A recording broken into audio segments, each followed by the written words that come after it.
नमस्कार।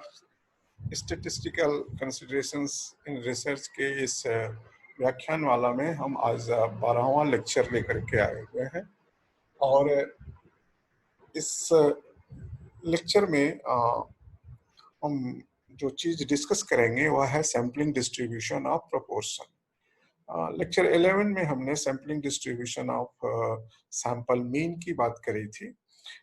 यहाँ पे हम सैम्पलिंग डिस्ट्रीब्यूशन ऑफ प्रोपोर्शन की बात करेंगे। लेक्चर 11 में हम लोगों ने ये जाना था कि अगर हम किसी पॉपुलेशन से जिसका डेटा क्वांटिटेटिव है वहाँ से एक फिक्स्ड साइज का सैंपल निकालें और उससे सैंपल मीन कैलकुलेट करें और इस प्रक्रिया को बार बार दोहराएं उतने ही सैंपल साइज के लिए, हाँ, और जितना भी संभव हो उतनी बार दोहरा लें तो हमें बहुत सारे सैंपल्स मीन मिलेंगे, हर सैंपल के मीन्स मिलेंगे और फिर उनके डेटा का एक डिस्ट्रीब्यूशन होगा जिसे कि हम sampling distribution of sample mean कहते हैं। और ये जाना गया था कि इस डेटा का जो सैम्पलिंग डिस्ट्रीब्यूशन होगा वो for large sample size normal distribution होगा विथ मीन म्यू जो कि पॉपुलेशन मीन है जो पता नहीं रहता है and standard deviation under root sigma square by n, जहाँ की sigma square population standard variance है और एन सैंपल साइज होता है। उसी चीज को हम यहाँ एक्सपेंड करेंगे, लेकिन यहाँ हम क्वालिटेटिव सिचुएशन में एक्सपेंड करेंगे। तो सपोज करिए कि हमारा इवेंट ऑफ इंटरेस्ट जो पॉपुलेशन में है वो क्वालिटेटिव है। हाँ, इन दैट सिचुएशन, इस सिचुएशन में भी हम अपने इवेंट ऑफ इंटरेस्ट के मीन और वेरिएंस को जानने के लिए उत्सुक रहते हैं। अब इवेंट ऑफ इंटरेस्ट को हमने यहाँ डिनोट किया है एक्स से, हम ठीक है। अब ऐसी सिचुएशन में पॉपुलेशन डेटा को हम किस तरह से विजुअलाइज करते हैं? जब हम प्रोपोर्शन की बात करते हैं तो हम पॉपुलेशन डेटा को किस तरह से विजुअलाइज करते हैं? उस विजुअलाइज करने का तरीका यह है कि अगर किसी भी पॉपुलेशन यूनिट में हमारा इवेंट ऑफ इंटरेस्ट अवेलेबल है तो हम उसे लिखते हैं x is equals to 1 means interest present, और अगर अवेलेबल नहीं है तो हम लिखते हैं x is equals to 0 means event of interest is absent. तो इस तरह से हमारा पॉपुलेशन का डेटा, जितना भी बड़ा पॉपुलेशन हो उसमें जो डेटा होगा वो बाइनरी टाइप का होगा, आइदर किसी की वैल्यू 1 होगी किसी की वैल्यू 0 होगी। हाँ, ये डिपेंड करता है कि हमारा इवेंट ऑफ इंटरेस्ट प्रेजेंट है कि एब्सेंट है। द मीन, अब इस डेटा का मीन हमेशा 0 और 1 के बीच में आएगा क्योंकि सारी वैल्यूज या तो 0 है या तो 1 की है और कोई वैल्यू है नहीं, तो इसका मीन हमेशा 0 से 1 के बीच में आएगा और इसे हम लोग कहते हैं पॉपुलेशन प्रोपोर्शन। हाँ, और जनरली हम कैपिटल P से डिनोट करते हैं। तो क्वांटिटेटिव केस में जो हमारा म्यू होता है वह क्वालिटेटिव केस में कैपिटल P हो जाता है। अब क्वांटिटेटिव केस में population standard variance sigma square हम लोग लिखते हैं और यहाँ पर हम इसे capital P into capital Q लिखेंगे क्योंकि उसी के बराबर आएगा और Q equals to 1 minus P के। अब ये जो आपका कैपिटल P आएगा जो कि आपके पॉपुलेशन डेटा का मीन, हमने बताया कि ये डेसिमल वैल्यू आएगी और यह डेसिमल वैल्यू जनरली हम लोग प्रोबेबिलिटी डेसिमल वैल्यू से एसोसिएट करते हैं और यह जो भी मीन वैल्यू आएगी वो actually probability of x is equals to 1 show करता है। Means capital P is nothing but it is probability of x is equals to 1 means population में इवेंट ऑफ इंटरेस्ट पाए, पॉपुलेशन की यूनिट में किसी भी यूनिट में इवेंट ऑफ इंटरेस्ट पाए जाने की probability. So capital P is probability of getting or observing event of interest in a particular unit of population. अब ऐसी सिचुएशन में हम बोलते हैं कि हमारा पॉपुलेशन बर्नौली डिस्ट्रीब्यूशन है विथ पैरामीटर पी। जनरली ये पी हमें पता नहीं होता है, प्रोबेबिलिटी ऑफ सक्सेस या probability of observing event of interest in a particular unit of population. Thus, our inference is to make decision about this capital P. So our whole study depends or uh, converts to know what is the value of capital P. To estimate, now we use help of take help of statistics. So to estimate P, we draw a random sample of fixed n, एक fixed size का sample निकालते हैं randomly from population, and up on the basis of appropriate statistic we estimate P. Now, अगर आप sample size n size का sample population से निकालते हैं तो आपके पॉपुलेशन में डेटा क्या आएगा?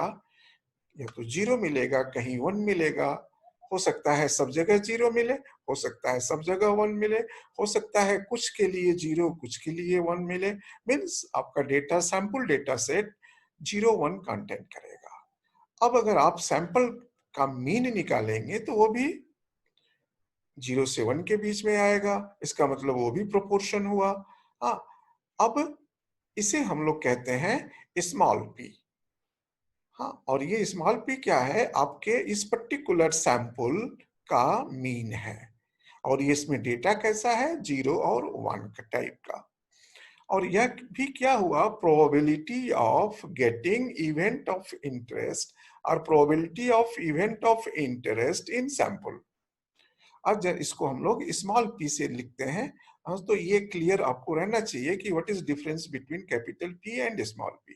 कैपिटल पी हमें नोन नहीं होता है, हम इसे एस्टिमेट करना चाहते हैं on the basis of sample, और जब आप सैंपल निकाल लेते हैं तो आपको ये पी की वैल्यू मिल जाती है। अब हम एस्टिमेट कैसे करते हैं? तो हम एस्टिमेट करते हैं सैंपल वैल्यूज का sum divided by n, means proportion, means mean of sample data, or what the value my sample data are having. My sample data are having values either 0 or 1. Okay, now अब आपको एक estimator मिल गया summation x by n. Summation x means sample total. Now it is unbiased estimator of capital P. Theoretically it is proved. It is unbiased estimator of capital P in case of with replacement. Now, since it is estimator, so there will be uncertainty on its value.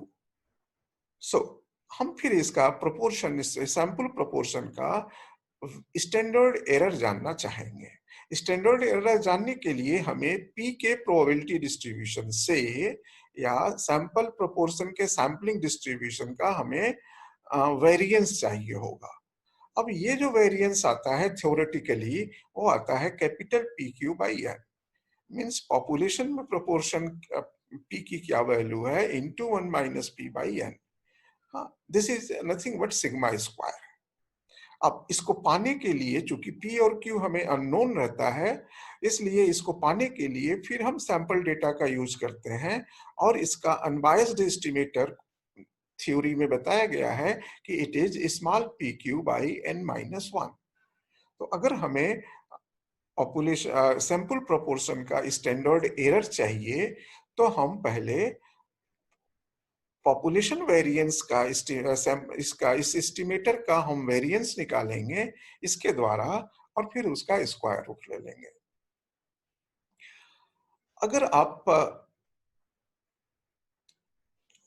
का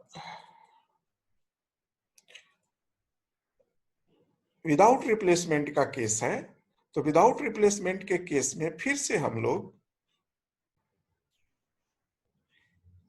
sample size n का या fix size का sample draw करते हैं, और फिर उसके आधार पर एस्टिमेटर डिफाइन करते हैं। इस केस में भी जो हमारा पॉपुलेशन प्रोपोर्शन का एस्टिमेटर होता है वह सैंपल मीन ही होता है। हाँ, और यह अनबायस्ड एस्टिमेटर होता है। क्या है मतलब अनबायस्ड एस्टिमेटर का, हम अपने पिछले वीडियो में भी बता चुके हैं, इसमें भी हम आपको दिखाएंगे। और इस एस्टिमेटर, सैंपल प्रोपोर्शन एस्टिमेटर का जो वेरिएंस निकालेंगे जिससे कि हम लोग स्टैंडर्ड डेविएशन या स्टैंडर्ड एरर ऑफ प्रोपोर्शन निकाल पाए, हाँ, वह है capital P Q by n multiplied by this term. With replacement के केस में यह केवल capital P Q by n होता है, लेकिन विदाउट रिप्लेसमेंट के केस में वेरिएंस ऑफ सैंपल प्रोपोर्शन इस टर्म के बराबर होता है। फिर यहाँ पर कैपिटल पी और कैपिटल क्यू पॉपुलेशन प्रोपोर्शंस हैं, इसलिए चूंकि हमें ये पता नहीं रहते हैं, अतः हमें अगर अपने सैंपल प्रोपोर्शन का स्टैंडर्ड एरर या वेरिएंस जानना है तो हमें इसका अनबायस्ड एस्टिमेटर या इसका कोई अप्रोप्रिएट एस्टिमेटर थ्योरेटिकली पता करना होगा। और थ्योरेटिकली ये पाया गया है कि सैंपल प्रोपोर्शन का के वेरिएंस का unbiased estimator sample proportion into 1 minus sample proportion upon n minus 1 multiplied by this factor होता है। तो हम इसके द्वारा निकाल सकते हैं। रही बात कि इसके डिस्ट्रीब्यूशन का नाम क्या बोलते हैं, तो हम उस पर आगे आते हैं। तो what is sampling distribution of P. अब अगर विद रिप्लेसमेंट से हमने सैंपल ड्रॉ किया है तो हमको एक सैंपल से तो स्मॉल पी की वैल्यू मिल गई, लेकिन हर सैंपल में ये बदलेगा, तो लिहाजा इसका सैंपलिंग जो डिस्ट्रीब्यूशन बनेगा, क्या उसका कोई प्रोबेबिलिटी डिस्ट्रीब्यूशन होता है, नॉन प्रोबेबिलिटी डिस्ट्रीब्यूशन होता है? हाँ, तो हाँ होता है।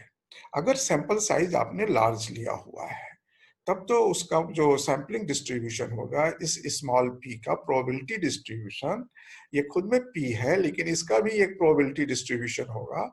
हाँ, और यह नॉर्मल डिस्ट्रीब्यूशन होता है, बशर्ते कि आपकी सैंपल साइज स्मॉल एन की वैल्यू लार्जर हो। और इसका मीन हमेशा कैपिटल पी के बराबर होगा और variance p Q by N के बराबर होगा विद रिप्लेसमेंट के केस में। अब स्टैंडर्ड एरर के लिए हमें ये करना होगा। अब बात आती है कि हमारा सैम्पलिंग डिस्ट्रीब्यूशन जानने से पर्पज क्या है? केवल हम अपने पॉइंट एस्टिमेट का अनसर्टेनिटी बताने के लिए हम सैम्पलिंग डिस्ट्रीब्यूशन या स्टैंडर्ड एरर को जानना चाहते हैं या कुछ और? तो जो सबसे ज्यादा जरूरत होती है सैम्पलिंग डिस्ट्रीब्यूशन जानने की, वह है जब आपको कॉन्फिडेंस इंटरवल्स बनाने होते हैं अपने पॉपुलेशन पैरामीटर के, उस समय हमें जानना होता है। अब जैसा कि हमने पीछे आपको बताया कि स्मॉल p का जो सैम्पलिंग डिस्ट्रीब्यूशन होगा वो नॉर्मल होगा फॉर लार्ज केस। अब लार्ज केस के सिचुएशन में कब? जबकि sample size into capital P और sample size into capital Q की वैल्यू 10 से लेस नहीं, ये ग्रेटर होनी चाहिए और greater than 10। The assumption of this fails. okay, ये assumption फेल कर जाता है अगर ये इससे 10 से छोटा हो, लेकिन अगर ये 10 से बड़ा आता है तो हम स्मॉल p का सैम्पलिंग डिस्ट्रीब्यूशन नॉर्मल डिस्ट्रीब्यूशन मान सकते हैं। अब प्रश्न है कि अगर हमारा सैंपल साइज छोटा है, means n into capital P और n इंटू कैपिटल Q 10 से छोटे आ रहे हैं, उस केस में और हम कॉन्फिडेंस इंटरवल बनाना चाहते हैं, तो हम कौन सा प्रोबेबिलिटी डिस्ट्रीब्यूशन यूज करें for capital P, confidence interval of capital P?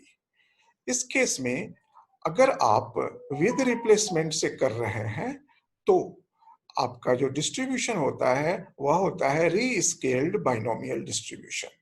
इसकी सहायता से हम बनाते हैं, अगर आपने विदाउट रिप्लेसमेंट से किया है और ये कंडीशन मेट नहीं हो रही है, हाँ, उस केस में हम हाइपर ज्योमेट्रिक डिस्ट्रीब्यूशन को चूज करते हैं for making confidence interval of P। तो अब हम ये जितनी भी बातें किए हुए हैं इसको विजुअलाइज करने के लिए हम फिर से आपको एक एक्सेल सीट पर ले चलते हैं और उस एक्सेल सीट से हम लोग कुछ इस बात को पूरी तरह से समझने की कोशिश करेंगे।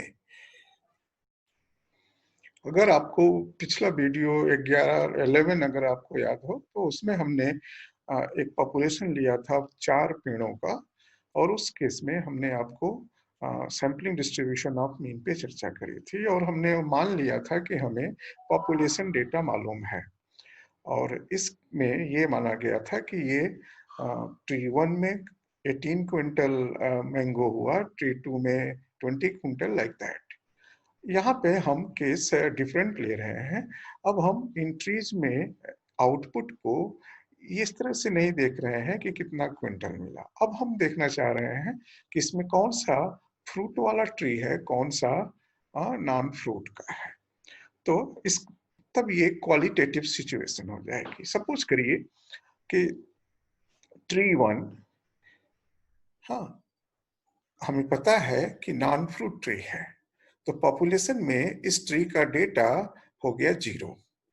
हमारा इंटरेस्ट फ्रूट ट्री में है, हमारा event of interest fruit tree है। सपोज करिए ट्री 2 सब मान लिया कि फ्रूट ट्री है, तो इसमें हमारा डेटा हो गया 1, इस पॉपुलेशन यूनिट का डेटा 1। सिमिलरली ट्री 3, ट्री 4, तो इस तरह से हमारे पॉपुलेशन में कुल 4 पेड़ हैं। इसमें से 3 पेड़ फ्रूट वाले हैं और 1 पेड़ नॉन फ्रूट का है। अब अगर आप इसका मीन निकालें तो इसको सम करेंगे, तो ये हो जाएगा सम 3, टोटल 4, तो 3/4 इट इज 0.75। या ये भी कह सकते हैं कि किसी भी एक पेड़ के फ्रूट ट्री होने की संभावना 0.75 है। तो इस तरह से हम इसे कह सकते हैं कि this mean mu is nothing but it is probability that a tree is of type fruit. So probability of x is equals to 1 is 0.75. अब अगर आप इसे 1 में से माइनस कर दें तो ये probability of x is equals to 0 हो जाएगा, फेल्योर का हो जाएगा। जैसे यहाँ this is equals to 1 minus 0.75, तो ये आपको 0.25 मिल गया। ठीक है, अब रही बात कि इसका वेरिएंस क्या होगा। अब आप इसका वेरिएंस हम एक्सेल से फार्मूले से मांग ले रहे हैं, जो जनरल फार्मूला है VARP in bracket all these 4 values. This is sigma square 1875. अब हमने आपको बताया था कि ये जो सिग्मा स्क्वायर है, यह है capital P into capital Q upon N के। हाँ, N मतलब कि आप sample size, capital PQ by N। अब अगर हम, ये हमारा कैपिटल P है, ये हमारा कैपिटल Q है, तो अगर हम इसको कर दें this equals to this into this divided by capital PQ के बराबर, not capital PQ by N। Variance को हमने बताया था कैपिटल PQ के बराबर, और ये बराबर आ गया 0.175। हमने ये भी बताया था एक जगह कि पॉपुलेशन से जब आप सैंपल निकालेंगे तो सैंपल प्रोपोर्शन अनबायस्ड एस्टिमेटर होगा पॉपुलेशन प्रोपोर्शन का। वो बात हम आपको डिस्कस करके दिखाएंगे। लेकिन ये भी बताया था कि जो वेरिएंस होगा सैंपल प्रोपोर्शन का, वह होगा कैपिटल PQ बाई N के। तो कैपिटल PQ बाई N मतलब कि ये आपका capital P into capital Q है।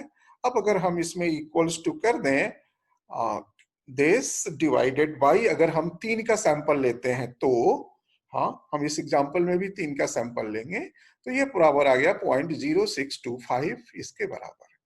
हाँ, तो अगर आप 3 का सैंपल लेंगे तो आपका जो सैंपलिंग डिस्ट्रीब्यूशन आएगा सैंपल प्रोपोर्शन का, उसका वेरिएंस कितना आना चाहिए?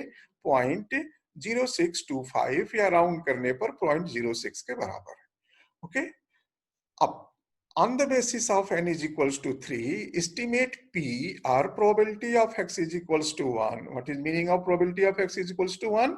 Means किसी भी population के किसी भी एक पेड़ के फलदार होने की क्या probability, and obtain standard error of P, हाँ, this P is small p, standard error of P, and so that sample SD is unbiased for population SD. अब इन सब चीजों को हम आपको दिखाने के लिए फिर से अब हम ऑल पॉसिबल सैंपल्स लेंगे और उसके आधार पर फिर ये चीजें हम आपको दिखा पाएंगे। अब इसके लिए मैंने पहले से कुछ करके रखा हुआ है। अगर आपको मेरा पिछला वीडियो याद हो तो अब अगर आप इसमें से 3 का सैंपल लेंगे विद रिप्लेसमेंट के केस में, तो फिर से आपको जो पॉसिबल सैंपल्स मिलेंगे ट्री के वो 64 मिलेंगे। फर्स्ट चॉइस में ट्री 1 सेलेक्ट हो गया, सेकंड में भी ट्री 1, थर्ड में भी ट्री 1, और इस तरह से अगर आप पिछला वीडियो ध्यान से सुने होंगे तो आपको ये 64 पॉसिबल सैंपल मिलेंगे। अब मैं ये 64 लाइंस को मैं थोड़ा हाइड करूंगा बाकी चीजों को आपको समझाने के लिए कि स्क्रीन हमारा पूरा का पूरा विजुअल हो। ओके, नाउ अब रहेगा कि डेटा क्या मिला ट्री 1 से ट्री 2 का।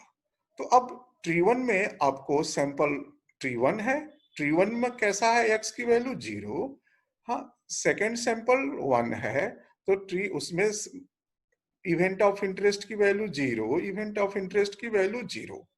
ओके, इस तरह से अगर आप सबका देखें, मैंने यहाँ भी को भी लुकअप कमांड फिर से यूज किया हुआ है, तो वो अगर आप पिछला वीडियो देखेंगे तो इसका रिपीटिशन हो जाएगा, मुझे इसलिए मैं पूरी चीजों को उसको फिर से नहीं बता रहा हूँ।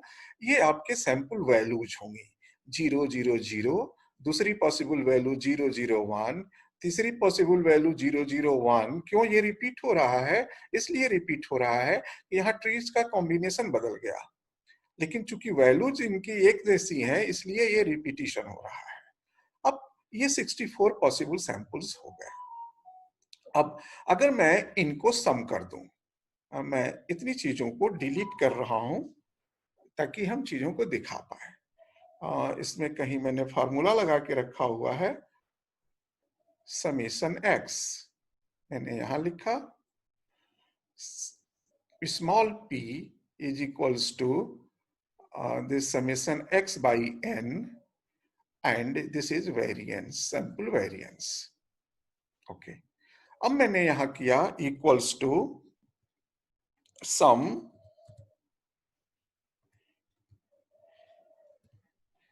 और पहले सैंपल की तीनों वैल्यूज दे दिया एंड इंटर, तो ये हमको सैंपल टोटल मिल गया। सैंपल का क्या मिला? टोटल मिला। यह भी एक एस्टिमेटर हो गया क्योंकि सैंपल का ये फंक्शन है, तो समेशन एक्स आई भी एक एस्टिमेटर हो गया। अब हमने क्या किया, यहाँ पर इसको 3 से डिवाइड कर दिया क्योंकि हमने 3 डेटा लिया हुआ था। तो अब ये क्या हो गया, सैंपल मीन हो गया इस सैंपल के लिए, और यही स्मॉल p की वैल्यू हो गई एक पर्टिकुलर सैंपल के लिए। अब इसका हमने SD निकाला, और SD हम कौन सा निकालेंगे, n-1 से डिवाइड करने वाला। तो मैंने लिखा VAR, क्योंकि एक्सेल ये कमांड यूज करता है विथ n-1 के लिए, और मैंने ये कर दिया। इसके बाद सपोज करिए कि हमने दूसरा सैंपल निकाला उसी साइज का, तो फिर से इसका भी एक टोटल होगा, कोई जरूरी नहीं है कि इसके बराबर हो, और इस तरह से ये ऑल पॉसिबल सैंपल्स के लिए हमने कैलकुलेट कर लिया। अब हमारे पास ये जो डेटा आया 64, ये इन तीनों एस्टिमेटर्स का सैंपलिंग डिस्ट्रीब्यूशन बनाने के लिए पर्याप्त हो गया, या जानने के लिए पर्याप्त हो गया। ठीक है, अब ये जो सम आता है इस केस में, इसका जो प्रोबेबिलिटी डिस्ट्रीब्यूशन होता है, इसको कहते हैं बाइनोमियल प्रोबेबिलिटी डिस्ट्रीब्यूशन। हम इस पे बात करेंगे आगे जब हम डिस्ट्रीब्यूशन की चर्चा करेंगे तो।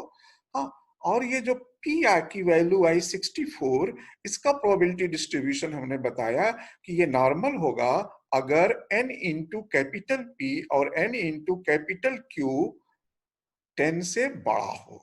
ठीक है, अब हम अगर अपने एग्जाम्पल में देखें तो हमारा n है 3 equals to 3 into capital P is this, ये 2.25 आ रहा है, 10 से छोटा। और अगर हम देखें n into capital Q, this one, तो ये भी हमारा 10 से छोटा आ रहा है। तो अब हम अपना जो हमारा सैंपल प्रोपोर्शन आया P, हम इसका डिस्ट्रीब्यूशन नॉर्मल नहीं बोल सकते हैं। हाँ, अगर हमें कॉन्फिडेंस इंटरवल निकालने की जरूरत होगी, स्टैंडर्ड एरर, तो हम निकाल लेंगे क्योंकि हमारे पास फार्मूला है। अब कॉन्फिडेंस इंटरवल में हमें 95% CI के लिए ऑर्डिनेट्स की जरूरत होती है, तो अब हम इसको बाइनोमियल डिस्ट्रीब्यूशन के हेल्प से निकालते हैं। ये भी हम कभी आपको अलग से जब कॉन्फिडेंस इंटरवल पे PPT लेकर के आएंगे लेक्चर तो दिखाएंगे। अब अगर हम इसका मीन निकाल लें, हर एस्टिमेटर्स का ऑल पॉसिबल वैल्यू हमने निकाल लिया। रियल लाइफ में हम कोई एक पाएंगे, ठीक है, लेकिन सैम्पलिंग डिस्ट्रीब्यूशन जानने के लिए हमें सबके जानकारी होनी चाहिए।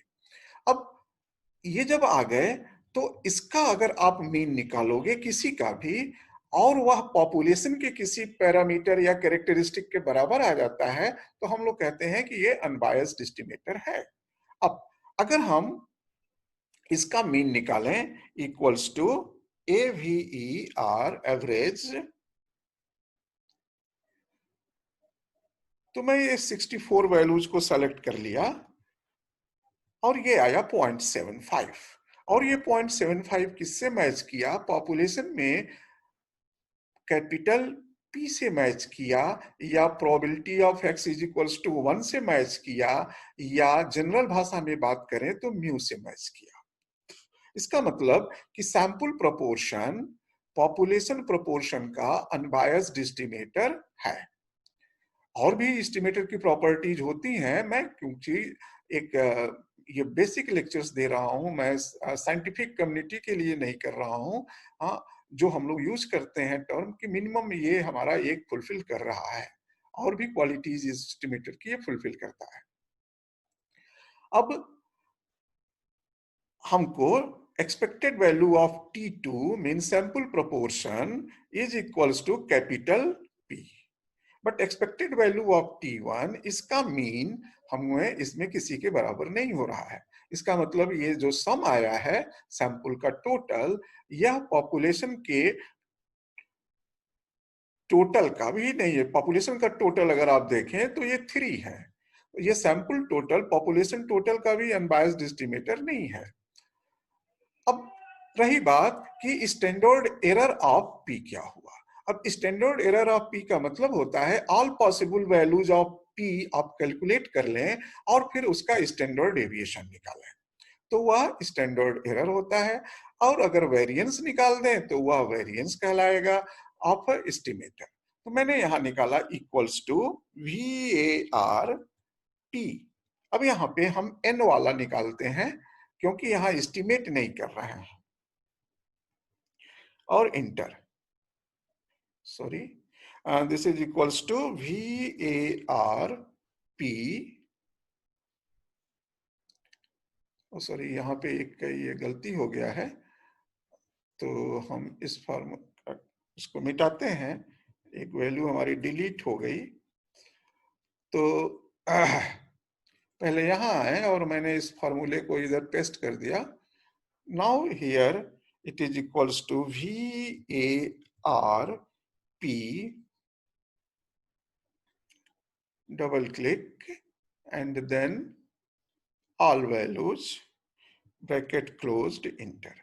ये आया 0.06 के बराबर, ठीक है। इसका मतलब हुआ कि इस एस्टिमेटर का वेरिएंस इस के बराबर आपको मिल गया। अब अगर आप इसका SQRT निकाल लें, हाँ, is equals to square root of variance of sample proportion power 0.5, तो ये आपका हो गया standard error of sample proportion, and this is equals to 0.25। ये Q के बराबर आ गया है, कैपिटल Q के, but it is not true always, संजोग से इस क्वेश्चन में आ गया। अब रही बात कि अगर हम इसका स्टैंडर्ड डेविएशन निकालें सैंपल का, हर सैंपल का, तो ये हमारा स्टैंडर्ड डेविएशन है। और अगर हम इसका मीन निकालें सैंपल स्टैंडर्ड डेविएशन का, तो ये देखिए किसके बराबर आ रहा है, 0.19 वेरिएंस ऑफ पॉपुलेशन के बराबर है। ठीक है, तो capital P into capital Q की जो वैल्यू है, हाँ, उसका अनबायस्ड एस्टिमेटर ये आ रहा है T3। तो आप sample variance is unbiased estimator of population variance ये भी कह सकते हैं। अब रही बात कि हमें अगर स्टैंडर्ड एरर जानना है तो हमें कैपिटल P कैपिटल Q मालूम होना चाहिए, जो मालूम नहीं रहेगा। अब जानने के लिए हमें ऑल पॉसिबल सैंपल निकालना होगा क्या, तो ऐसा नहीं है।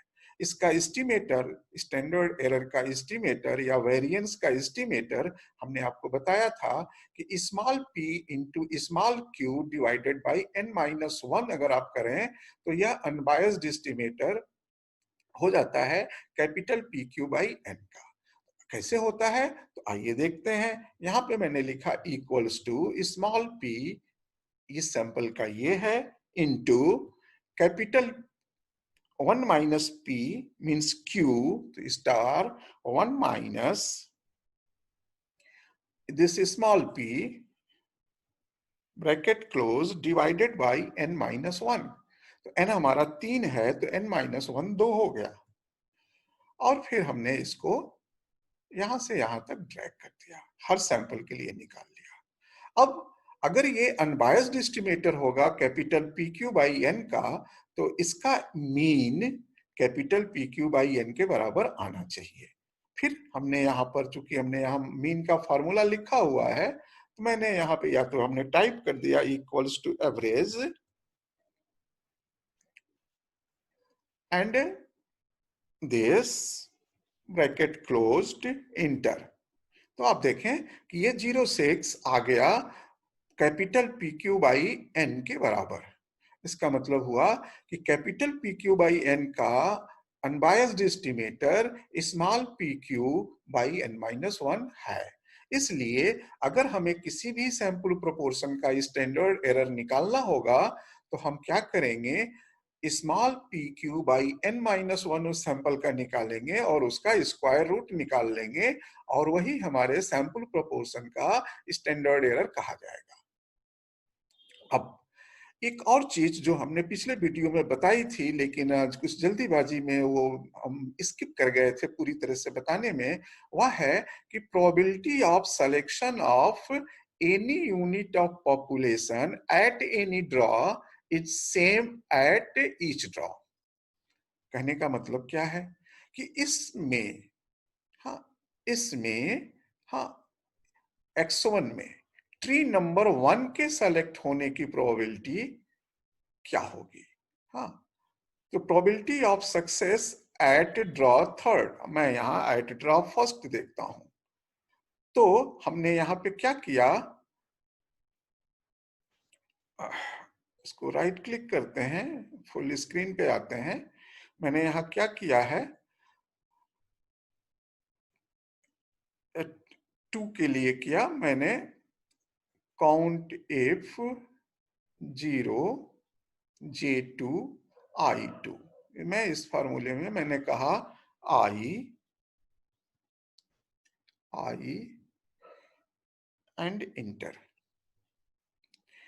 मैंने इसमें गिना कि कुल कितनी जगह 0 आया है। ठीक है, या अगर आप इसमें गिन लें कि ट्री 1 कितनी जगह आया है, तो मैं यहां पे इसको कर देता हूं F एंड F।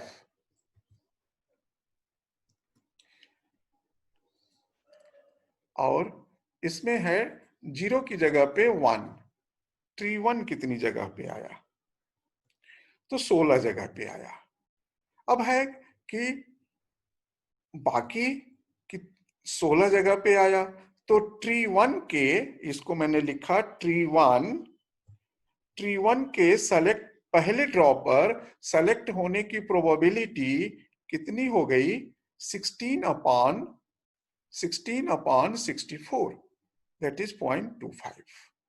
अब ट्री 2 के पहले ड्रॉ में सेलेक्ट होने की प्रोबेबिलिटी अगर आप देखेंगे तो फिर आप यहां पर आप चाहें तो ट्री 2 लिख दें और इसके लिए भी आप यहाँ पे 2 टाइप कर दें तो ये गिन लेगा कि ऐसे कितने हैं, तो फिर 16, तो फिर 1/4, तो सबकी प्रोबेबिलिटी 1/4 है। ठीक है, लेकिन अगर फलदार वृक्ष की देखेंगे तो 1/4 और 3/4 मिलेगा। हाँ, लेकिन इंडिविजुअल ट्री के सेलेक्ट होने की प्रोबेबिलिटी 1/4 है। यहां से भी आप देख सकते हैं और यहां से भी देख सकते हैं। इसमें भी अगर आप देखें तो आपको ये फॉर्मूले में थोड़ा चेंज करना होगा। इसमें एफ की जगह, कॉलम की जगह जी कॉलम ले लीजिए, तो आपको यहां से भी मिल जाएगा जी और जी। अगेन 1/4 ट्री 2 का। तो विद रिप्लेसमेंट केस में किसी भी ड्रॉपर और विदाउट रिप्लेसमेंट में अक्सर कंफ्यूजन होता है लोगों को, तो हम वहां भी दिखाएंगे कि ऐसा नहीं है। तो नट सेल में हमने क्या जाना कि sampling distribution small p is unbiased estimator of capital P, so we use it to estimate population proportion, and its sampling distribution is normal for large n and for small n is binomial। ये हम आपको मान लेने के लिए कह रहे हैं, आगे हम लोग इसको देखेंगे। और अगर आपको sampling distribution of standard error of sample proportion निकालना है तो आप small P Q by under root small P Q by n-1 से निकाल लें। अब अगर आप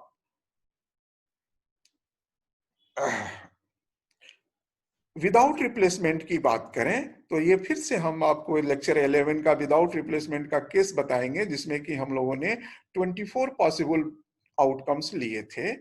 हाँ, अब इसको भी मैं थोड़ा हाइड कर रहा हूं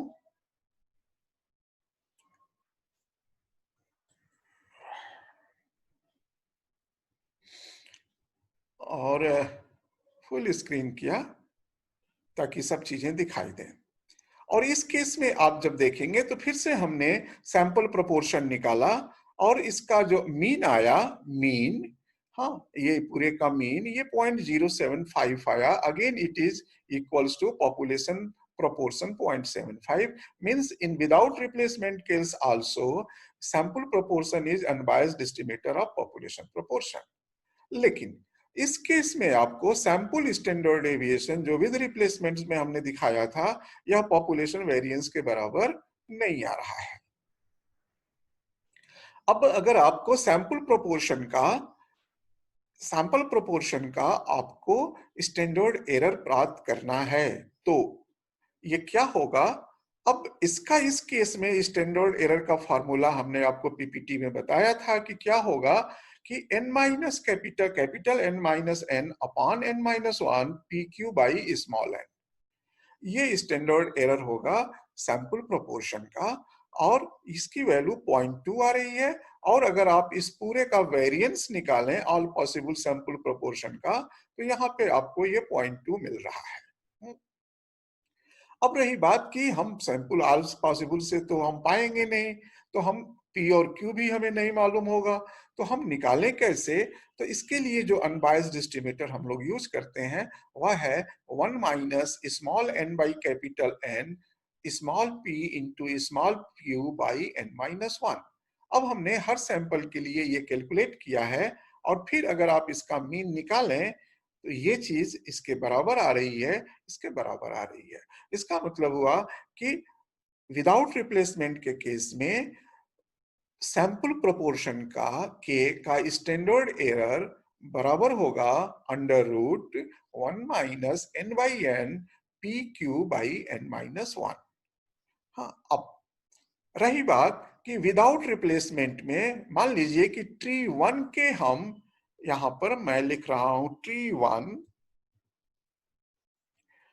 और इनको मिटा दे रहा हूं। अब ट्री 1 की पॉपुलेशन में प्रोबेबिलिटी क्या है, तो 1/4 है, क्योंकि 4 ट्री हैं तो इसका प्रोबेबिलिटी 1/4 है सेलेक्ट होने का। ठीक है, अब फर्स्ट ड्रॉ में हम देखते हैं कि ट्री 1 के सेलेक्ट की प्रोबेबिलिटी क्या आई। इसके लिए हमने इसमें गिना कि ट्री वन कितनी बार आया, 24 बार में। तो मैंने यहां लिखा काउंट इफ इन ब्रैकेट। अब ये पूछेगा कि रेंज, तो मैंने ये रेंज दे दिया। फिर ये पूछेगा कि क्या चीज काउंट करना है, क्राइटेरिया, तो मैंने कहा वन काउंट करो। वन मीन्स ट्री वन कितनी बार आया। तो ये बताया कि ये 6 बार आया। अब हमने 6 को 24 से डिवाइड कर दिया। This is equals to this divided by 24। 24 क्यों? क्योंकि कुल 24 ऑप्शंस थे, तो ये हो गया 1/4। इसी तरह से ट्री वन के सेकेंड टाइम, ये विदाउट रिप्लेसमेंट का केस है, इसमें आने की क्या प्रोबेबिलिटी है, तो फिर मैंने इसको लिखा equals to count if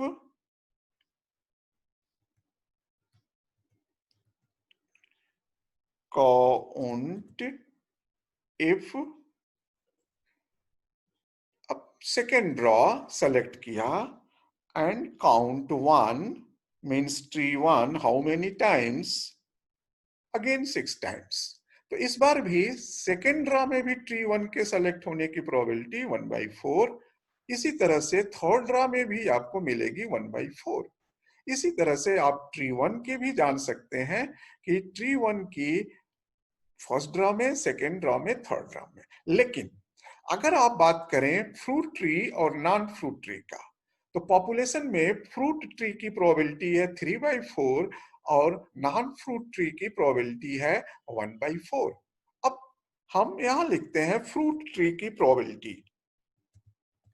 fruit tree और किस ड्रॉ में, तो हम थर्ड ड्रॉ में देखते हैं। Third draw. अब इसको जानने के लिए अब हम क्या करेंगे, काउंट करेंगे। COUNT count. और थर्ड में अब ट्री फ्रूट कहाँ लिखा हुआ है, डेटा यहां लिखा हुआ है, फ्रूट नॉन फ्रूट यहां ट्री का नाम लिखा हुआ था, डेटा यहां है। अब हम इसमें काउंट करेंगे दिस कामा, क्या काउंट करेंगे, फ्रूट ट्री। फ्रूट ट्री का मतलब हुआ 1 और 1 ब्रैकेट क्लोज्ड। अब ये आया 24 और 25। 25 तो नहीं होगा क्योंकि 24 वैल्यूज ही हैं, तो मेरा कमांड कहीं कुछ गलत हुआ। Is equals to count if, okay conditional नहीं लगाया था, कॉमा और 1 18। नाउ यहां पे हमने किया इक्वल्स टू 18 अपॉन 24.75, 3/4 आ गया। तो आप कहीं भी गिनेंगे तो आपके फ्रूट ट्री की प्रोबेबिलिटी किसी भी सैंपल ड्रॉ पर किसी भी टाइम पर 3/4 मिलेगी, नॉन फ्रूट की 1/4 मिलेगी, चाहे विद रिप्लेसमेंट हो चाहे विदाउट रिप्लेसमेंट हो। एक बहुत बड़ा कंफ्यूजन है आम यूजर्स में कि अगर हम विदाउट रिप्लेसमेंट से निकालते हैं तो किसी यूनिट के सेलेक्ट होने की प्रोबेबिलिटी सैंपल में, हाँ, अगले बार में पिछले बार की तुलना में कम हो जाती है। कि पहली बार में अगर यूनिट 1 के सेलेक्ट होने की प्रोबेबिलिटी 1/4 है तो अगले बार में 1/4 नहीं रह जाएगी विदाउट रिप्लेसमेंट में। ऐसा नहीं है। इस बात को एम्फेसिस देने के लिए मैंने ये चीज इसमें ऐड करी है। तो बहुत बहुत धन्यवाद आपको इस वीडियो को देखने के लिए, और आशा है कि आपको ये वीडियो कुछ इंफॉर्मेटिव लगा होगा, आपको कुछ जानकारी देगा। मेरा अनुरोध है कि अगर आपको अच्छा लगता है तो चैनल को सब्सक्राइब करें। ये हमारे सारे यूट्यूब वीडियो मेकर्स की अपनी सलाह होती है कि यूट्यूब चैनल को सब्सक्राइब करें। तो आपसे भी रिक्वेस्ट है कि आप इस चैनल को सब्सक्राइब करें और बेल आइकॉन ऑन कर दें, जिससे कि हमारे अगले वीडियो की आपकी जानकारी मिलती रहे। बहुत बहुत धन्यवाद।